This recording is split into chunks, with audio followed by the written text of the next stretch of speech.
Bismillahirrahmanirrahim. Assalamualaikum warahmatullahi wabarakatuh. Dari Ustadz kelas 9 Salafiyah.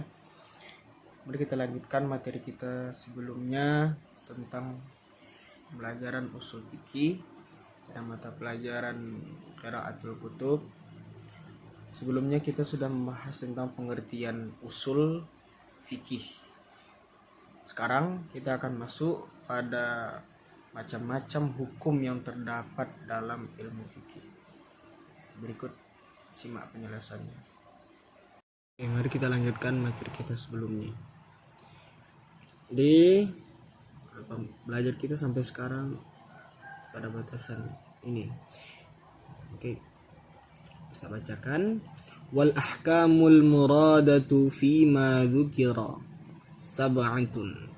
الواجب والمندوب والمباح والمحظور والمكروه والصحيح والفاسد فالفقه العلم بالواجب والمندوب إلى آخر السبعة أي بأن هذا الفعل wajibun wa hadza mandubun wa hadza mubahun wa hakadha ila akhiris sab'ati.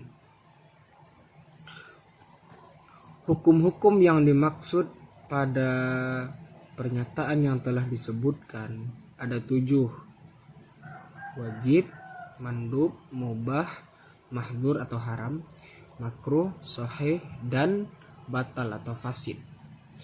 Fikih yaitu pengetahuan tentang hal yang wajib, yang sunat, hingga 7 macam yang lain. Artinya perkara ini adalah wajib, ini adalah sunnah, ini adalah mubah, hingga seterusnya pada 7 macam yang terakhir. Lanjut. Fal wajibu min haitsu wasfihi bil wujubi ma yusabu ala fi'lihi wa yu'aqabu ala tarkihi wa yakfi fi sidqil iqabi wujuduhu li wahidin minal usati ma'al afwi an ghairihi wa yajuzu ayyurida. Nah, ini ayyurida sebenarnya dihilangkan titik pada rohnya itu. Ayyurida wa yatarattabal iqabu ala tarkihi kama abbara bihi ghairuhu fala yunafil afwa. Maka wajib dari segi pensifatannya, dari segi bersifat dengan kewajiban, yaitu perkara yang diberikan pahala ketika dilakukan dan diberikan siksaan ketika ditinggalkan. Cukup kebenaran tentang adanya siksaan terhadap seorang pemaksiat, di samping ada kemaafan atau ampunan untuk yang lain. Nah, jadi wajib itu dari segi dia bersifat dengan wajib, artinya adalah perbuatan seorang mukallaf, perbuatan orang yang telah baligh, berakal. Itu dikatakan dengan min haitsu wasfihi bil wujub. Jadi bukan sholat itu yang dihukumi wajib, tapi mengerjakan sholat yang dilakukan oleh mukallaf yang dikatakan dengan wajib. Ya. Terus maksud wa yakfi fi sidqil iqabi wujuduhu li wahidin itu artinya pernyataan tentang hukum wajib itu sudah dapat dianggap benar ketika adanya siksaan yang diperoleh atau yang didapati oleh seorang yang tidak mau mengerjakan kewajiban atau seorang pemaksiat.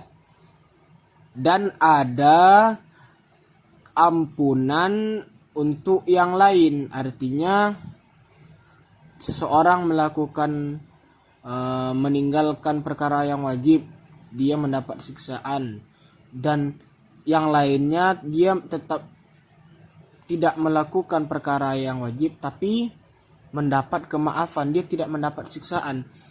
Pengertian wajib tetap dicantumkan pada permasalahan itu. Artinya walaupun nanti kita mendapati orang yang dia tetap berbuat maksiat namun dia diberi kemaafan oleh Allah.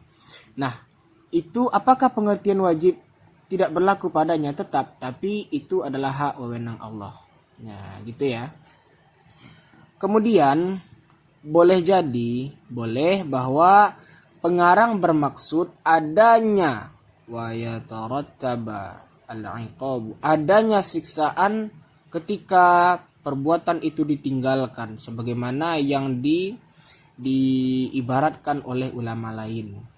Nah, ada juga ulama lain yang dimaksudkan oleh musannif di sini menjelaskan bahwa pengertian wajib itu terdapat siksaan, akan mendapat siksaan ketika hal itu ditinggalkan atau tidak dikerjakan. Fala yunafil afwa.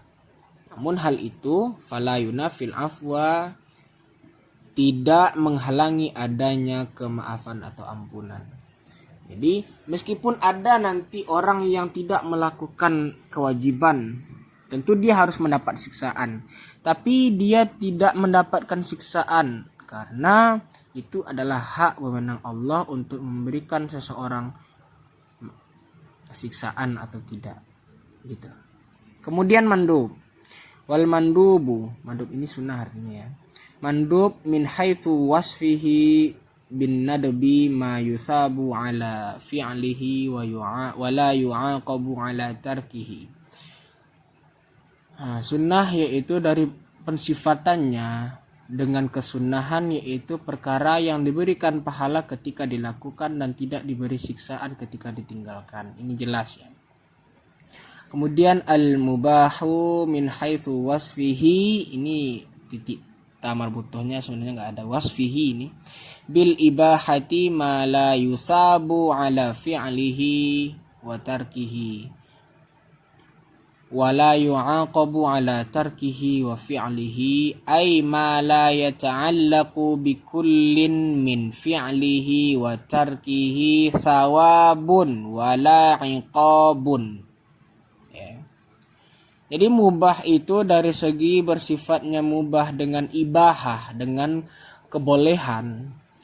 Perkara yang tidak diberikan pahala ketika dilakukan dan ditinggalkan, dan juga tidak diberikan siksaan ketika ditinggalkan dan dilakukan. Artinya perkara yang tidak berkaitan dengan hal-hal yang telah disebutkan, artinya mendapat pahala atau dosa ketika dilakukan dan ditinggalkan, yaitu berkaitannya dengan pahala dan juga tidak siksaan. Jadi meskipun hal itu dilakukan tidak mendapatkan pahala, ketika ditinggalkan juga tidak mendapatkan dosa, ataupun ketika dilakukan tidak mendapatkan dosa dan ketika ditinggalkan juga tidak mendapatkan pahala. Itu mubah, artinya boleh saja. Kemudian wal mahdhuru min haitsu wasfihi bil hadari ayil hurmati ma yusabu ala tarkihi imtithalan wa yu'aqabu ala fi'lihi. Mahdhur itu arti lainnya adalah haram. Dan mahdzur dari segi bersifatnya dengan hadzar, artinya keharaman, yaitu perkara yang diberikan pahala ketika ditinggalkan karena menjunjung tinggi perintah Allah, imtithalan, dan diberikan siksaan ketika dilakukan. Nah, gitu ya. Kemudian makruh, wal makruhu min haitsu wasfihi bil karahati ma yusabu ala tarkihi imtithalan wa la yu'aqabu ala fi'lihi. Makruh yaitu dari segi bersifat dengan kemakruhan perkara yang diberikan pahala ketika tidak dilakukan, ketika ditinggalkan karena menjunjung tinggi perintah Allah, dan juga tidak diberikan siksaan ketika dilakukan. Nah, itu makruh. Ketika tidak dilakukan mendapatkan pahala, ketika ditinggalkan mendapatkan pahala, ketika dilakukan tidak apa-apa atau tidak diberikan siksaan. Ya. Kemudian sahih lagi. Sahih yaitu min haitsu wasfihi bis-sihhati ma yata'allaku bihin nufudhu wa yu'taddu bihi bi anistajma'a ma yu'tabaru fihi syar'an aqdan kana aw ibadatan. Sahih dari segi bersifatnya dengan keabsahan atau sah, perkara yang berkaitan dengan tembus atau kelulusan atau apalah nama lainnya itu, berkesinambungan atau terus berlanjut, ya, akhir atau selesai, perkara yang berkaitan dengan selesai dan dihitung atau dianggap adanya pada perbuatan itu. Artinya berkumpul sesuatu yang dipandang secara agama, baik itu akad atau ibadah. Artinya sahih itu perkara yang selesai dilakukan, yang habis hingga selesai dan memenuhi ketentuan, baik itu rukun ataupun syaratnya. Baik itu dari segi akad, ya. Kalau akad mungkin seperti jual beli atau nikah. Kalau ibadah mungkin seperti sholat, ya, rukun-rukun sholat, syarat-syarat sholat itu sudah tertunaikan. Nah, itu sudah dianggap dengan sahih. Kemudian batil. Batil ini lawan dari sahih. Wal batilu min haitsu wasfihi bil butlani ma la yata'allaqu bihi an-nufudhu wa la yu'taddu bihi bi allam yastajmi' ma yu'tabaru fihi syar'an aqdan kana aw ibadatan. Wal 'aqdu yattasifu bin nufudhi wal i'tidadu wal i'tidadi wal 'aqdu yattasifu bin nufudhi wal i'tidadi wal ibadatu yattasifu bil i'tidadi faqat istilahan. Ya. Jadi batil itu adalah dari segi bersifat dengan kebatalan, perkara yang tidak bersangkut paut dengan kelulusan atau selesai dilakukan artinya, dan juga tidak dihitung pada perkara tersebut. Artinya tidak berkumpul sesuatu yang ditinjau secara agama, baik itu berupa akad ataupun ibadah. Akad bersifat dengan kelulusan atau keterusan atau selesai, kita artikan tadi nufus. Wal i'tidadi, dan teranggap, artinya memenuhi rukun dan syarat. Jadi kalau nufus itu kita artikan perkara itu, perbuatan itu selesai dilakukan. Wal i'tidadu, perkara itu memenuhi syarat dan ketentuan, rukun dan syaratnya. Sedangkan ibadah, wal ibadatu tattasifu, hanya bersifat dengan memenuhi syarat saja, memenuhi syarat dan rukun saja menurut istilah. Ya, jadi barangkali nanti kita akan menemukan ibadah itu tidak mesti selesai tapi dianggap sah. Ya. Ada ibadah yang dianggap selesai meskipun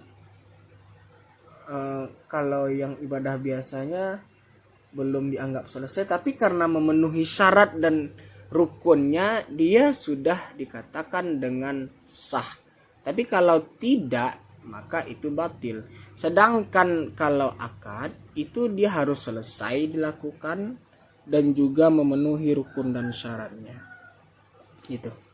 Jadi intinya definisi-definisi ini, kaidah-kaidah ini adik-adik Ustaz hafal, catat ya, biar mudah dihafal ketika ujian nanti. Nah, kemudian kita bahas tentang qawaidul lughahnya ya. Nahu sarafnya gimana? Nah, kita mulai dari wal ahkamu dulu. Wal ahkamu. Waw istinaf, al ahkamu adalah mubtada, hukumnya marfu', tanda rafa'nya dhammah karena ia adalah jamak mudzakkar yang salim. Al muradatu adalah na'at dari al ahkamu. Ya, apakah dia sudah cukup atau bisa dikatakan na'at atau sifat? Sudah. Kenapa? Pertama, al ahkamu dan al muradatu sama-sama ma'rifah. Kemudian dari segi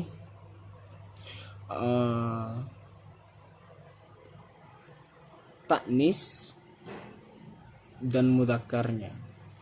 Gini, jamak mudzakkar jamak taksir ini dihukumi taknis.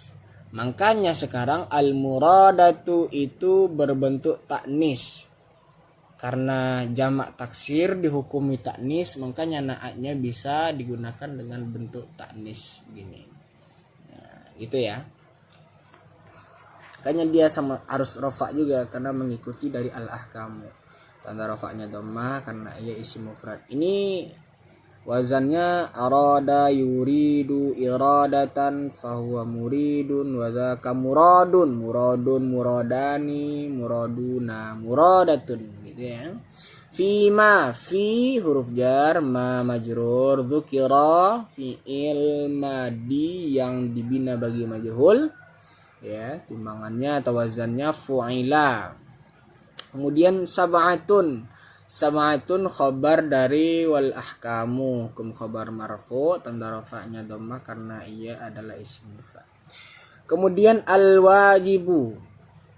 Nah, ini adik-adik Ustadz biar lebih gampangnya aja dulu, ini bisa kita katakan dengan khabar dari al awwalu ya. Yang pertama adalah wajib wal mandubu, dan yang kedua wasani al mandubu. Jadi al wajibu wal mandubu wal mubahu ilah itu adalah khabar. Nah, kalau al wajibu khabar dari al awwalu, kalau al mandubu khabar dari asani, kalau al mubahu khabar dari as-salisu. Nah, begitu. Nah, sebenarnya juga bisa kita buat dengan sebagai badal dari sab'atun, tapi biar lebih mudah aja dulu.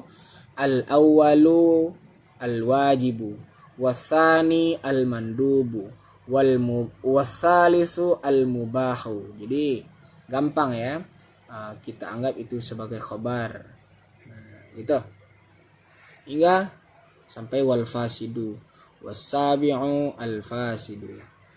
Nah, sekarang tugas untuk adik-adik Ustaz, coba adik-adik Ustaz i'rab dari wal ahkamu sampai wal fasidu dengan i'rab lengkap dengan metode kita ya, A3M, apa kedudukannya, apa i'rabnya, apa tanda i'rabnya, dan mengapa itu tanda i'rabnya. Oke, syukran. Assalamualaikum warahmatullahi wabarakatuh.